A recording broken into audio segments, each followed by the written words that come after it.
सजग असलेलं एकमेव व्यासपीठ भारत न्यूज 44। बातमी तीही बिनधास्त। भारतीय जनता पक्षाच्या माध्यमातून पनवेल महानगरपालिकेत सर्वांगीण विकासाची घौडदौड सुरू आहे। त्या विश्वासाचे व कार्याचेच फलित म्हणून प्रभाग क्रमांक 18 मधून सौ ममता प्रीतम म्हात्रे यांची बिनविरोध नगरसेविकापदी निवड झाली आहे।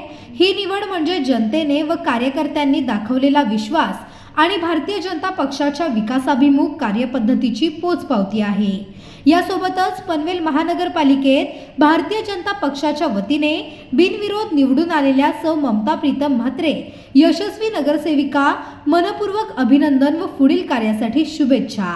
सर्वप्रथम मी आपल्या महापालिकेतील 6 शिलेदार जे बिनविरोध झालेले आहेत या सगळ्यांनाच मी मनापासून शुभेच्छा देतो। आणि आता उरलेले 78 पैकी 6 गेले तर 72 राहिले। भारतीय जनता पार्टी आणि महायुतीचे हे 72 शिलेदार हे आपल्याला येत्या 16 तारखेला नक्कीच दैदिप्यमान विजय मिळवलेला दिसेल।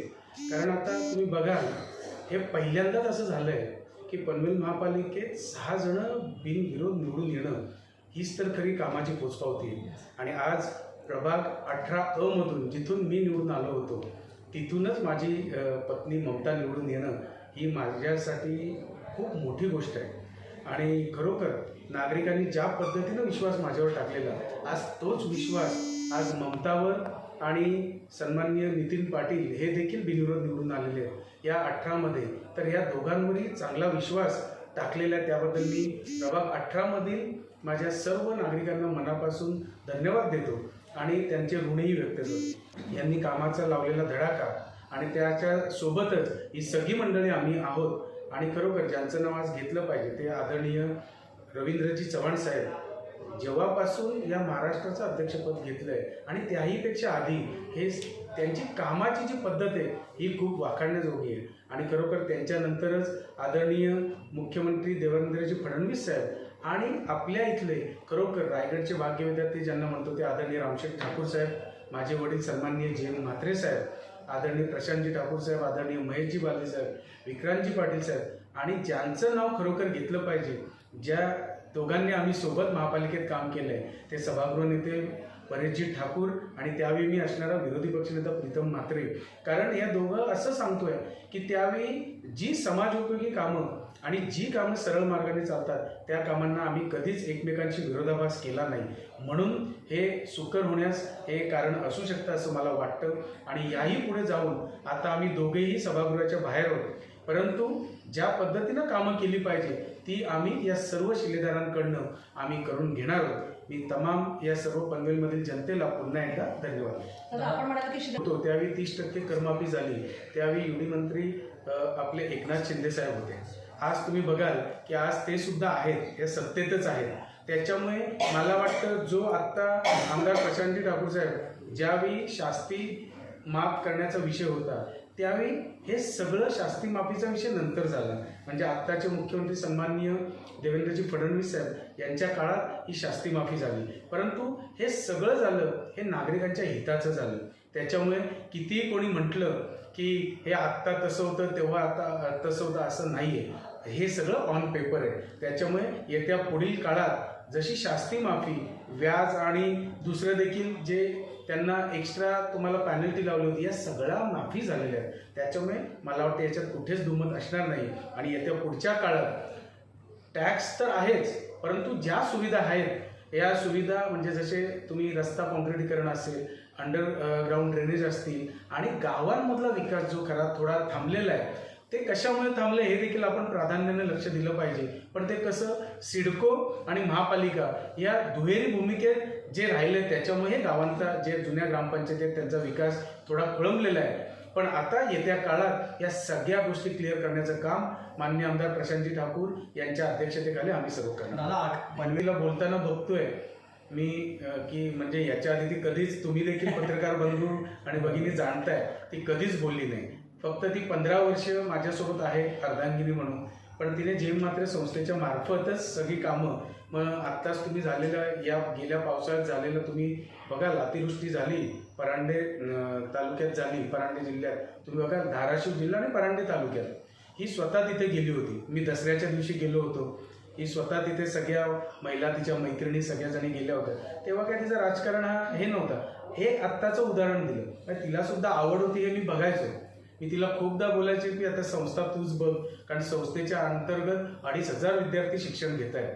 तर या संस्थेच्या अंतर्गत तू हे सगळं बघ, म्हणजे जेणेकरून मला सुद्धा पुढे लक्ष देता येईल. पण आता ती आज मला एका दिवसातच असं वाटलं की ती खूप तयार झाली आहे. आणि सन्माननीय जैन मंत्रीसाहेब, आदरणीय भाऊ, माझे वडील आणि ममताचे सासरे खरोखर ते नेहमी सांगतात की आपण जमिनीवर पाय ठेवून काम केलं पाहिजे. नक्कीच मला आजच्या ममताच्या बोलण्यावरून तिला कुठेच असं शिकवून आणलंय किंवा पाठांतर करून आणलंय असं मला दिसलं नाही. तिने सन्माननीय आदरणीय रामशेठ ठाकूर साहेब आणि सन्माननीय आदरणीय जैन म्हात्रे साहेब या दोघांचंही प्रत्येक जिथे जिथे बाईट दिल्या तिथे मी बघतोय की तिच्या नामोल्लेखात या दोन्ही व्यक्तींचं पहिलं नाव आलं. तिथेच तिने आज सगळं जिंकलं असं मला वाटतं. आणि इथून पुढे ममताला देखील मी मनापासून आणि सर्व सहकाऱ्यांना मनापासून काम करण्यासाठी शुभेच्छा देतो. आणि नागरिकांना देखील एक विनंती करतो की आज तुम्ही ज्या पद्धतीनं विश्वास आमच्यावर टाकला आहे, आजपर्यंत माझ्यावर टाकला, त्याच पद्धतीनं विश्वास तुम्ही ममतावर ठेवा.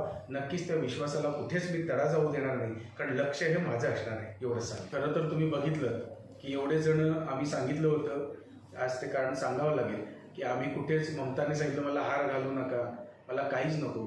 ॲक्च्युली माझी सख्खी काकी ती आत्ता आज 11वा दिवस आहे, परंतु हे कार्यकर्त्यांचा आणि सगळ्या जल्लोषाचा रेटा बघता आदरणीय रामशेठ ठाकूर साहेबांनीच पहिला हार तिला घातला. त्या हाराला तिथे शेवटी सगळ्यांना हे माहीत नसल्यामुळे तो हार आदरणीय रामशेठ ठाकूर साहेबांनी सांगितला नाही आज घातलंच पाहिजे. त्याच्यामुळे जे वडिलांसारखे आहेत तर त्या वडील समान त्यांनी आज घातल्यामुळे मग सगळ्यांनीच, मग बाकीच्यांना कोणाला नाही म्हणता आलं नाही. काकी वारल्यामुळे ॲक्च्युली आम्ही कुठेच, तुम्ही बघाल की आम्ही नाच गाणं नाही, काही नाही, पण शेवटी कार्यकर्ते आहेत, या सगळ्यांचा जो हे असतो त्या कार्यकर्त्यांच्याच जोरावर ॲक्च्युली मी तिला या उमेदवारीसाठी पटवू शकलो नाही. जे माझ्या आज कार्यकर्त्यांनी केलं, कार्यकर्त्यांच्या रेट्यामुळे ती आज उभी राहिलेली, हे देखील तुमच्यापुढे सांगावं लागेल. कारण मी एवढे दिवस सांगतोय सगळ्यांना की ममता रेडी होत नाही आहे, तुम्हीच आता काय ते बघा. मग या सगळ्या कार्यकर्त्यांच्या रेट्यामुळे आणि तिच्या असणाऱ्या सगळ्या मैत्रिणी या सगळ्यांमुळेच ती तयार झाली. आणि मला वाटतं आजच्या दिवसापासून तिची ही इथून पुढे खूप जिम्मेदारी वाढलेली आहे आणि नक्कीच पनवेलकरांसाठी ती जिम्मेदारी ममता सक्षमपणे सांभाळेल याच्यात मला तीळ मात्र शंका नाही. अनपेक्षित होतं माझ्यासाठी हे की माझी निवड बिनविरोध होईल असं, पण विजय हा निश्चित होताच. जरी मी लढले असते तरी माझा विजय हा झालाच असता ही मला खात्री होती. पण भारतीय जनता पार्टी आणि माझे सर्व सहकारी त्यांचे नक्कीच मी आभार मानेन की त्यांच्यामुळे आज मला बिनविरोध माझी निवड झाली आहे. माझे सासरे जैन म्हात्रे साहेब, रामशेठ काका, माझे पती प्रीतम म्हात्रे, प्रशांतदादा ठाकूर, महेश भारती साहेब आणि विक्रांतदादा पाटील यांच्या सहकार्याने आज मी इकडे बिनविरोध म्हणून निवडून आलेले आहे. काय आव्हान असते? हा क्षेत्र म्हणजे फारच नवीन आहे, कधी मी विचारही केला नव्हता. ॲक्च्युली मी नेहमी म्हणायचे की मी कधी राजकारणात पडणार नाही, पण पडायचा योग म्हणतो ना, पण योग यावा लागतो तसा आज आलेला आहे. तर नक्कीच मी या संधीचा उपयोग चांगलाच करण्याचा प्रयत्न करेन. नक्कीच त्यांच्याच कामाची पोचपावती आहे, त्यांचीच मेहनत आहे. माझे सासरे जैन म्हात्रे साहेब त्यांचीही मेहनत आहे. त्यांनी केलेली आज एवढ्या वर्षातली जी कामे आहेत ही सांगायलाच नको, सर्वांना माहिती आहे. आणि आज त्यांच्यामुळे मी आज इतपत पोचली आहे. भावना म्हणजे छान वाटतंय, थोडी दुखदुख पण आहे, कारण मी एकदमच नवखी आहे याच्यात. तर नक्कीच हळूहळू मला सवय होईलच आणि मी व्यवस्थितपणे माझी कामे आणि संधीचा उपयोग करेन. त्यांचं पण 18 होतं आणि आज मलाही 18 निवडून यायची संधी मिळाली होती. आणि त्यांनीही त्यावेळेला मतदान 5000 अँड अबाव त्यांचं मतदान होतं. तर नक्कीच त्यांच्या प्रभागातनं निवडून येणं म्हणजे माझ्यासाठी ही चांगली संधी होती आणि आता झालीच असं म्हणायचं. आणि मी असं नाही की मी आज बिनविरोध निवडून आली आहे तर मी इथेच थांबते. मी नक्कीच माझ्या मतदारांपर्यंत पोचण्याचा प्रयत्न करीन. मी दादांच्या प्रचारादरम्यान मी प्रत्येक ठिकाणी पोचलेली आहे. पण भारत न्यूज 44 साठी भूषण साळुंखे अशाच नवनवीन अपडेटसाठी बघत रहा भारत न्यूज 44. सत्याचा प्रकाश, बातम्यांचा विश्वास.